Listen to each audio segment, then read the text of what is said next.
agora vou completar 85, evidentemente que você tem que saber como ir passando o bastão para outras gerações.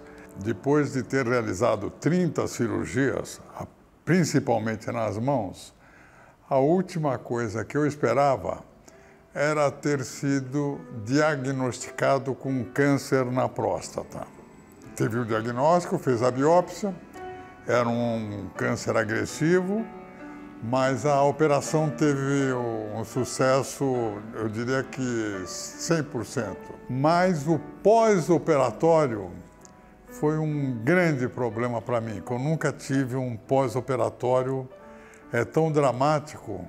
Foi uma operação de guerra durante 24 horas. À noite eu tenho até vergonha de contar, porque depois que injetaram praticamente 1 litro no intestino, era como se o quarto fosse numa galeria de esgoto. Realmente foi dramático para mim. Você falou que foi... A pior noite de toda a minha vida. De meia em meia hora, trocando, mas graças a Deus eles me salvaram naquela hora. E depois foi uma noite inteira dramática para mim, com 2 enfermeiras me cuidando. Meu Deus do céu, eu durmo e acordo com isso. O senhor ficou assustado? Fiquei traumatizado. Entendi. Só que eu sofro de uma doença rara, a distonia focal do músico. A minha mão fechou totalmente e eu estou reabrindo para tocar na Sala São Paulo e no Carnegie Hall.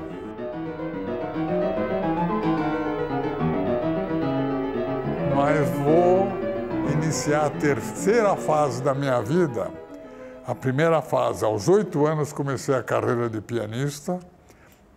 Aos 62, a carreira de maestro, porque já estava com as limitações nas mãos. Depois do câncer, qual é o meu desejo? Tentar deixar um legado.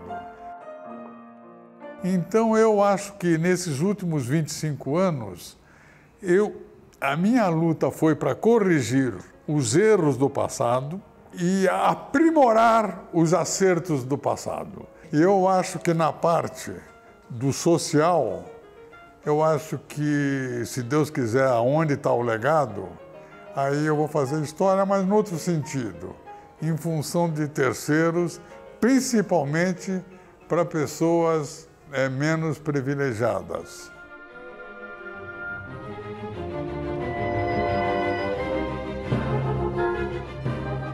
Eu acho que eu tenho 2 vantagens na vida. Eu não tenho receio, tenho amor à vida. Aliás, quando eu tinha 29 anos, por causa das mãos, cheguei a entrar numa banheira para me suicidar. Quando tocou o telefone, morava em Nova York, era o meu professor de piano, e passei a ser a pessoa com maior amor à vida que você possa conhecer. Mas eu sou uma pessoa preparada por ser espírita. Estou preparado para viver, para inspirar, e estou preparado também para ter outros voos no futuro depois da morte. O senhor não tem medo da morte? Não tenho medo da morte. O senhor confia que o senhor... Tenho outras missões que eu acredito que você vai ter na vida. Bom. Daqui eu acho que eu tenho mais aí uns 10, 12 anos aí pela frente, para inspirar pessoas. Se você perguntar, por que você não desiste? Eu te respondo, por que não?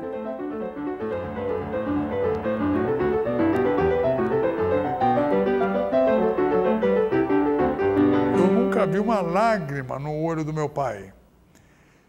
Ele comentando que eu nunca devia ter abandonado a música, nunca. Eu vi uma lágrima escorrendo no olho dele. E eu falei para ele, pai, uma coisa você tem a certeza, eu vou deixar um legado E nunca mais na minha vida você vai ouvir eu falar de política. Nunca mais na vida. E é porque eu falei há 10 anos atrás, eu sei que você sofreu por causa disso. Aí meu pai me abraçou. Meu pai dificilmente ele abraçava um filho. Ele adorava os filhos, mas ele era uma pessoa, não abraçava por timidez. Eu falei para ele, pai, um dia a gente vai se encontrar. Meu pai acreditava em reencarnações em outros planetas. Eu acho que artista, quando ele é um missionário, se ele se envolve em política, ele pode, evidentemente, ter opiniões, mas participar da vida política é o maior erro que um artista pode ter. Eu participei durante 10 meses da vida política, aí, por acaso, foi um acerto, porque eu consegui tombar o Oficina, o TBC, a Terra do Japi, fazer a primeira marcha da mulher com a Ruth Escobar. O erro foi eu ter participado de uma campanha de um personagem que era talvez uma pessoa talvez mais criticada no Brasil. Que era o Maluf. Que era o Paulo Maluf. A maioria das pessoas nem se recorda disso, mas o senhor sempre se recorda disso. Por quê? Porque ficou um cadáver enterrado no meu peito. E esse cadáver, quantas vezes, 35 anos depois, eu acordo suando por causa de um cadáver enterrado no meu peito, onde eu sei que eu era totalmente inocente. Entendi. Mas também por causa dessa campanha, eu voltei à música. Então eu agradeço o meu erro à volta à música, porque eu falei, é através da música que eu vou. Foi a primeira promessa que eu fiz para o meu pai, que eu ia voltar à música e eu ia tentar a carreira novamente. Mas hoje, se eu fizer uma pergunta sobre política, o senhor responde ou o senhor... Não respondo. Eu não respondo. Eu tenho minhas convicções, fico feliz quando eu vejo uma atitude certa. Uma coisa era criticar e a outra coisa era tomar atitudes estando num cargo público. E isso eu me orgulho de ter tomado todas as atitudes que eu tomei foram atitudes contra a ditadura. O maior acerto que eu tive foi com o Zé Celso. Aí eu estou na Secretaria de Cultura, me telefonam lá de baixo e falam, tem 60 pessoas querendo entrar na secretaria, nós vamos fechar a porta. Eu falei, mas quem são essas 60 pessoas? Falou, são comandadas pelo Zé Celso. Eu falei, então fechem, só tranca o elevador e pede para eles subirem pela escada, porque não vai caber todo mundo no elevador. O Oficina tem que ser tombado! O Oficina tem que ser tombado! E eu ouvindo lá de cima, todos subindo a escada. Aí o Zé Celso entra na minha sala e fala... Como ele estava? Com uma roupa branca, tudo. Fala, você é artista, mas artista e secretário, que coisa, você foi se envolver em política, mas você pode me ajudar. Eu falei, como é que eu posso te ajudar, Zé? E todo mundo na sala. Ele falou, o Oficina tem que ser tombado. Eu falei, mas quem manda aqui, que eu convidei, que eu considero um dos maiores idealistas do Brasil, que é o presidente do Condefat, chama-se Aziz Absaber. Você conhece o Aziz Absaber, hein? Eu falei, eu vou ter que chamá-lo aqui na sala. Eu falei, mas para quando você precisa esse tombamento? Ele falou, para ontem. Eu falei, mas está todo mundo aqui na sala e nós estamos numa democracia. Temos que ficar só nós dois aqui na sala. Ele falou, isso não é democracia. Eu falei, Zé, é uma democracia. Eu estou falando a seu favor. Pede para todo mundo aguardar lá fora. E chamei o Aziz. Só nós três na sala. Aí eu falei, Aziz, o Zé Celso já vai sair agora a construção dos prédios do Silvio Santos e o Oficina está indo para o espaço. O Aziz falou, mas o processo do Condefat, você sabe como é que é. Eu falei, Zé, manda todo mundo entrar. Aí todo mundo entrou, eu falei, nós estamos tentando resolver o problema e hoje o secretário não é secretário da Cultura. Ele é tão artista quanto vocês, porque eu sou pianista. Antes de ser secretário, eu sou pianista. 5 dias depois, o Aziz me entrega o documento do tombamento. O Zé entra, o Zé falou, já sei que você me chamou sozinho, que você tem uma má notícia. Aí eu peguei, entreguei o papel para o Zé. Aí nós dois começamos a chorar. E foi um momento mágico na minha vida. Nós dois abraçando, chorando, chorando. E o Oficina foi salvo. E aí o Silvio Marques conseguiu, e finalmente, a Oficina é a Oficina e vai ficar para a história. Tanto que me convidaram para plantar a árvore que está em frente à Oficina, tem a da Fernanda Montenegro ao lado e a minha em frente à Oficina que eu plantei. O Zé foi no Roda Viva e falou, graças ao 3 titãs, Flávio Império, que fez a redação, Aziz Abissabile e o Baquiano, João Carlos Martins, o secretário, a Oficina está salvo. Uma semana depois, entra na minha sala, furando tudo quanto é a secretária, tudo, entro, e eu estava estudando piano, porque eu tinha concerto nos Estados Unidos, entra o Abu Janra na minha sala. O Abu Janra entra, fala, pianista, tocando aí. Eu estava tocando um concerto, eu estava usando mais a mão esquerda. Ele falou, secretário, eu estou aqui com um papel pedindo o tombamento do TBC. Você pode ficar tocando piano com a mão esquerda? Você assina isso com a direita? Eu falei, está assinado. Eu peguei, assinei com a direita, foi para o Aziz Abissabile e o TBC também foi salvo e agora o Sesc está fazendo toda a reconstrução. Não, quando vazou a notícia que nós íamos preservar alguns casarões para preservar a memória da Avenida Paulista e que a Avenida Paulista, através do MASP, tinha que se transformar no maior corredor cultural do país e um dos maiores corredores culturais do mundo, muitos foram destruir os casarões. E eu fui para a Avenida Paulista, fiquei da meia-noite até as 3 horas da madrugada, chamando polícia, tudo para tentar evitar. Eu fui para os Estados Unidos e consegui a lei do direito de construir, através da Casa do Cardeal, na Quinta Avenida. Manteve a Casa do Cardeal e construiu-se um motel atrás. Sim. Graças a isso, nós temos a Casas da Rosa. Sim, sim. É muito engraçada. Foi na época da campanha para o Maluf. Você tem que se envolver na parte cultural.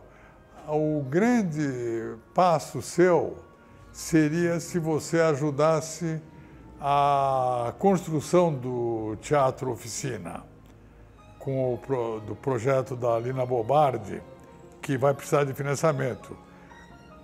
E aí o Maluf, todo mês, o Zé Celso, ele ia pegar um dinheiro que ajudou muito a construção. Mas nunca isso veio a público. Só quando o Zé Celso contou. Só quando o Zé Celso, na revista Playboy, mas esse é o Zé Celso, né? Falou, pô, Maluf, você recebeu dinheiro do Maluf? O Zé Celso respondeu, não, eu recuperei.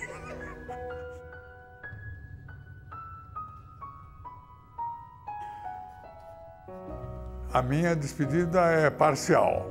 a Baquiana Filarmônica SESI SP e a minha figura fica numa figura só. Então, eu tenho que ter um substituto que tenha aquele tipo de approach. Você vai se despedir da Baquiana? Não, vou continuar como diretor artístico. Você não vai mais... Não vou fazer 100 concertos e 70 ensaios, mas vou dar uns tapas aí, inclusive no piano. O artista precisa do público. E mais, quando eu entro aqui no Brasil para um concerto e o teatro se levanta antes, eu falo, ainda nem toquei, você se sente motivado a realizar o melhor concerto da sua vida.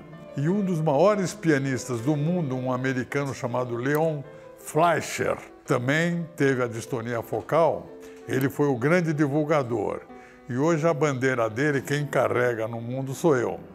Por isso que o concerto, o resultado do concerto vai ser dedicado à campanha da distonia focal do músico no mundo inteiro. É a sua despedida?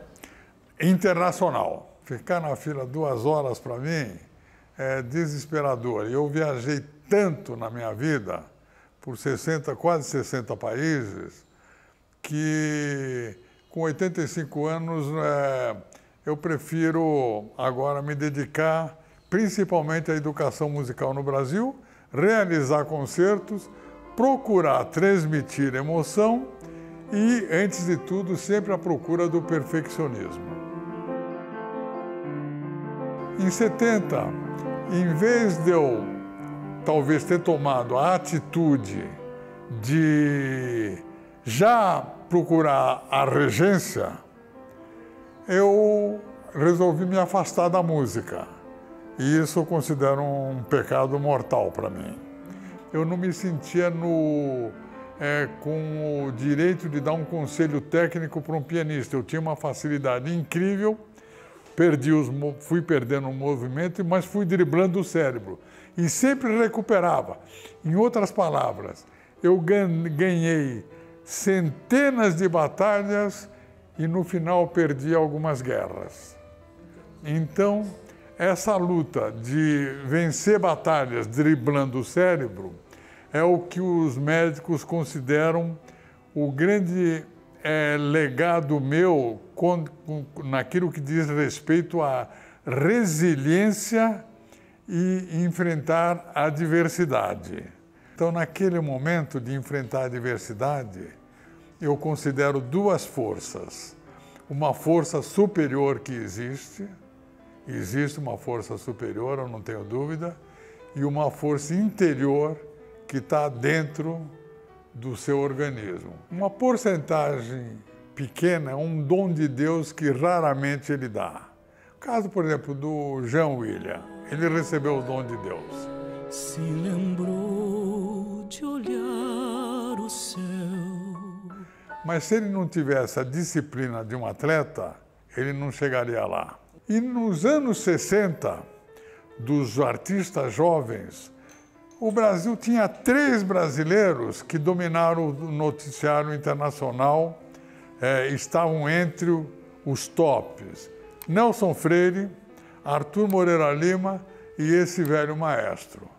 Basta ler as crônicas da União Soviética, da Europa e dos Estados Unidos para você ter essa comprovação.